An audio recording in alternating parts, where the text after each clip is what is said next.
Hi everybody, and welcome to this mini update for the Tinsley TMD and Yard Model. Let's have a little look now straight away at what we've been doing.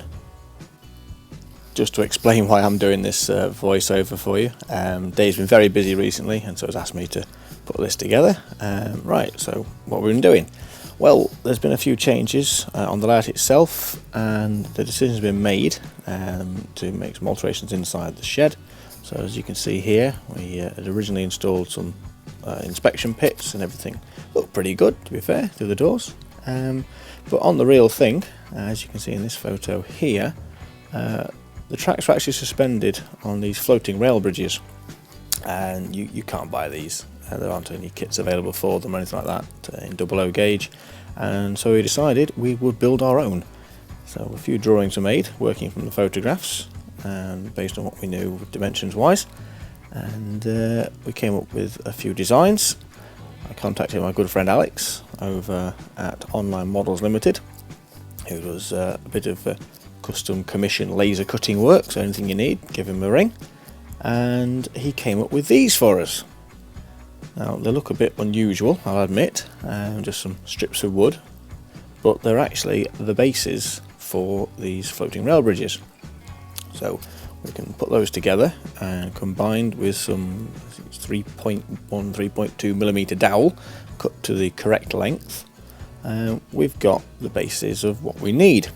Now of course, to do this you can't just cut things at random, so we built a jig from some offcuts of wooden bits, as you can see here, which made the whole process much quicker and much easier. Obviously everything a bit more accurate. The tricky bit then, if you will, was actually getting the rail to attach to the posts. Now, on the real things, they don't have shoes, they have like clips that hold the track in place. Well, we couldn't really make those exactly the same, we didn't have the stuff available. So instead we went for some U-section, as you can see here, and again, for the prototype we cut it a little bit long, just so we had plenty of area to work with, and gave it a try. Now this is all done by eye, really, keeping it nice and square, get it nice and level, and when they are assembled they look a little bit like this. There we go, and they look alright, don't they? So that's pretty good, that. Now the sleepers are still on there because they help keep the track in gauge while the bottom of these floating rail bridges aren't actually attached to the baseboard yet. But obviously once it's been fitted onto the layout, the sleepers will be removed, you won't see those at all. But straight away I think you can see that looks pretty good.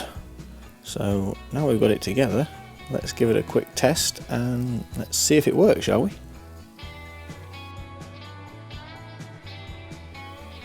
Here we go, so let's give that a little slide. And I'm going to say that's a success. For those of you who have got Hornby Class 56s, you'll know how heavy these models are. I can promise you there's nothing else involved here. We haven't even got these glued down to the cutting mat, they are just sat there, and it's holding the weight, it's not spreading the rail, good to go. So we've proved the concept works rather well, so straight away we go on and build another one. A little bit of a modification to the Mark II, in that the shoes that hold the rail in place on top of the post has been reduced in size, so they're now a little bit more to scale, and obviously you can't really see them, but I think they look a little bit better. So all the rest obviously will be done in the same way. Also decided to use double sleepers rather than singles, just for holding it together while for fabricating, so it's a little bit more rigid, but apart from that it's the same process. So we can now get on and build the rest of them for the rest of the depot. So here we go.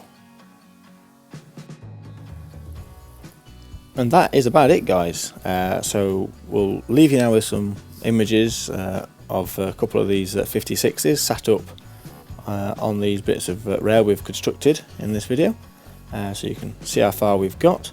Other little thing to note just before we go, the walkways that sit between the rails inside the depot have been modified very slightly.